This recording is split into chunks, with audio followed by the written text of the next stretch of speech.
Welcome to the Coach May Show.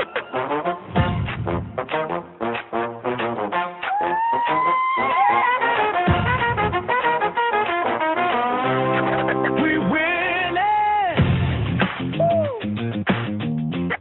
and do not apologize for it.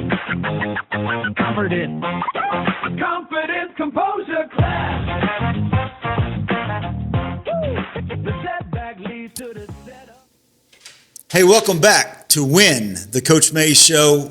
Man, I'm humbled and honored to have you as part of our show today. We're going to be talking about building a culture of champions. This episode, make sure you catch our next episode.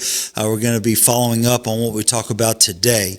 Before we get started, I want to make sure that you are aware that Mentally Tough, the playbook, is for sale at CoachMays.com. If you want to give it a test run, you want to kick the tires, so to speak, you can download a free chapter. And then if you like what you read, you can order it.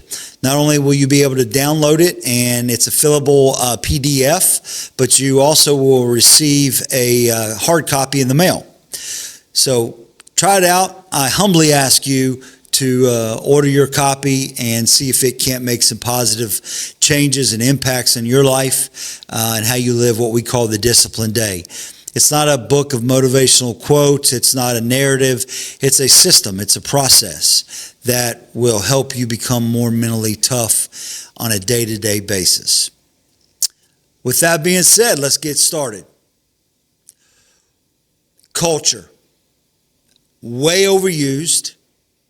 When I say the word is overused in a team concept, business organization concept, the reason I say it's overused is because I think there's a lot of people using the term that don't really know, A, what it means or should mean, and B, how to build it.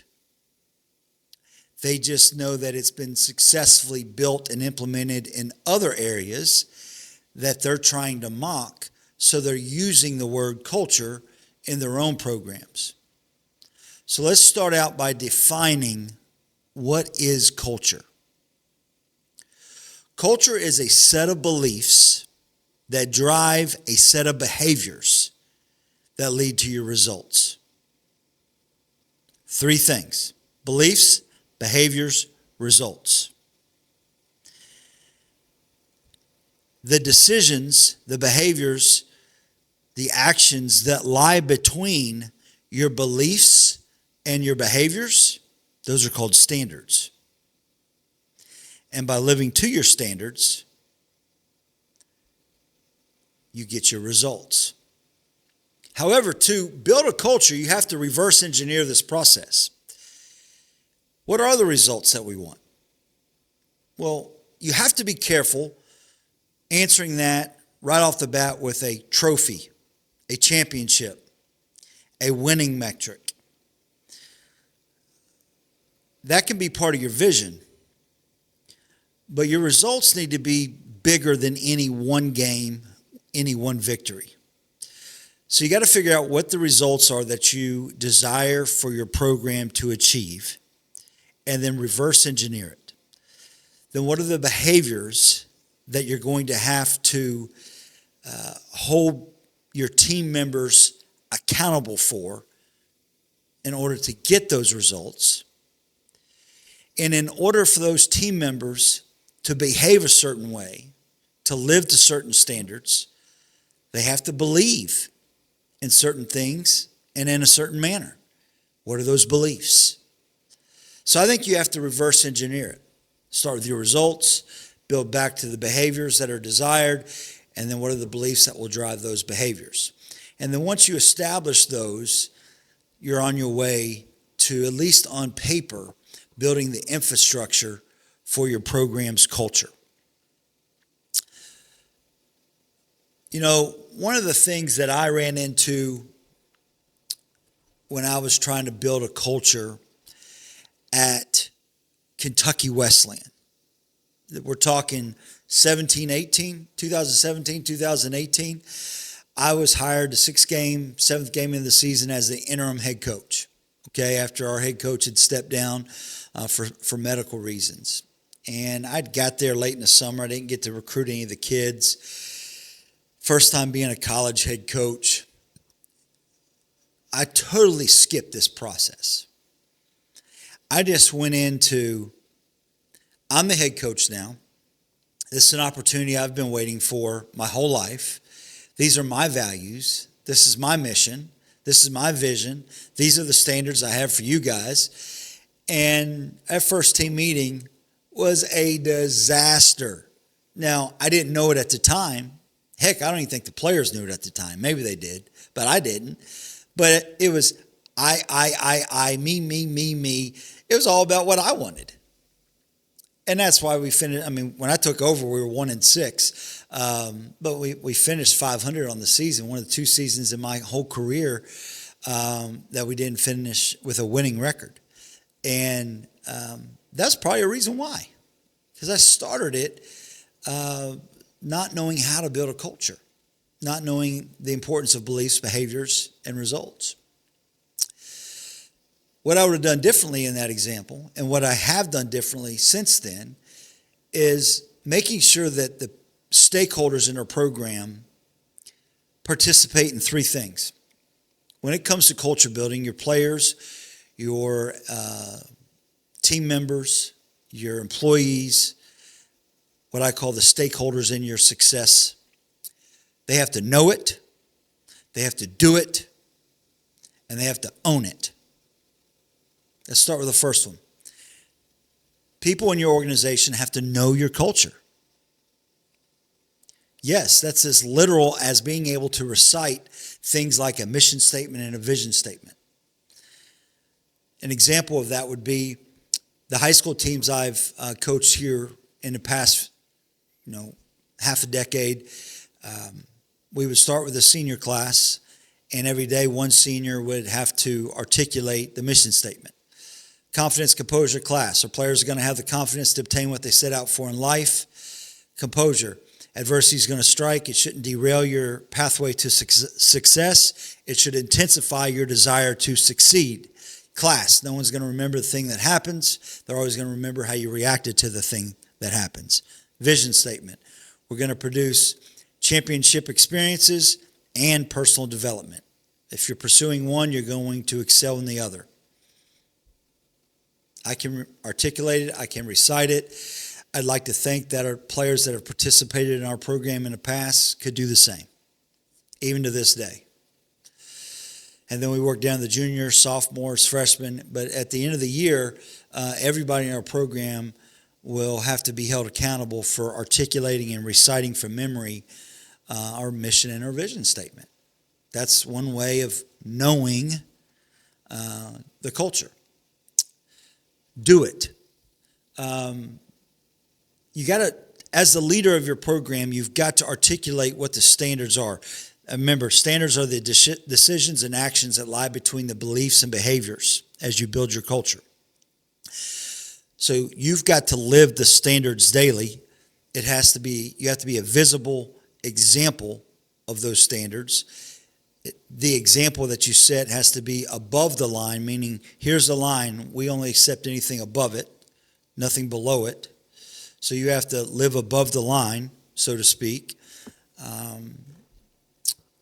Recently, I was in Indiana speaking to an athletic department at a high school. School's getting ready to start back, and they brought me in to talk about building a culture of champions to their entire athletic department. Something I'm doing a little bit this time of the year as athletic directors gather their coaches for a meeting. In doing that, I shared with them our standard sheets, how I, with my teams in the past, have articulated and defined what standards are. Standards for social media, standards for the weight room, standards for practice, standards for rest recovery, standards for off-the-court behavior, standards for academics. And we had 5 components to those standards. Or 5 classifications, I should say. The first one was you leave a legacy. The second one was significance. The third one was you received a letter. everybody gets a Letterman jacket, and you put that, that letter on there that says you were a varsity athlete, and then you get your pin for the sport that you participated in, and then a bar for every year that you participated as a varsity athlete in that sport. And so those three classifications are all above the line. Then below the line was insignificance and dismissed. And we defined each of those classifications. Do we want a bunch of letter earners? No, we want legacy and significance. But unfortunately, not everybody in your locker room, not everybody in your organization is going to be at the same aptitude for upholding these standards. The best you can do is make sure everybody understands them, can articulate them, and hold each other accountable for that, which leads me into the third thing: own it. So your stakeholders have to know the culture, they have to do the culture, and they have to own it. So that leads me into owning the culture. People don't get down on what they're in on. I love that. If your players are in on understanding and buying into your culture, they're not going to get down on it. People don't get down on what they're in on. That comes from Brian Kane. As I was going through his mental performance mastery certification course to become a mental performance coach and do a better job working with teams, that's something that stood out for me in that training. That's a line he uses. And it's meaningful. It's impactful, I think. You don't call people out when they fail to live up to your standards that are in your culture. You call them up. You call them up to where they're above the line now in their behaviors and in their beliefs. And you have to get everybody above that line in order to drive the results that you want. Culture can be two things. Culture can be incidental or it can be intentional.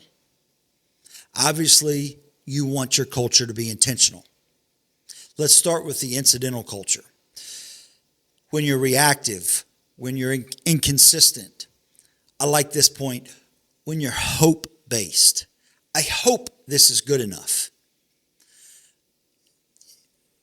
You're creating an atmosphere where your culture will only exist by preference rather than principle. When you accept what you get versus you only accept what is above the line regarding the standards that you've set for your program and your organization,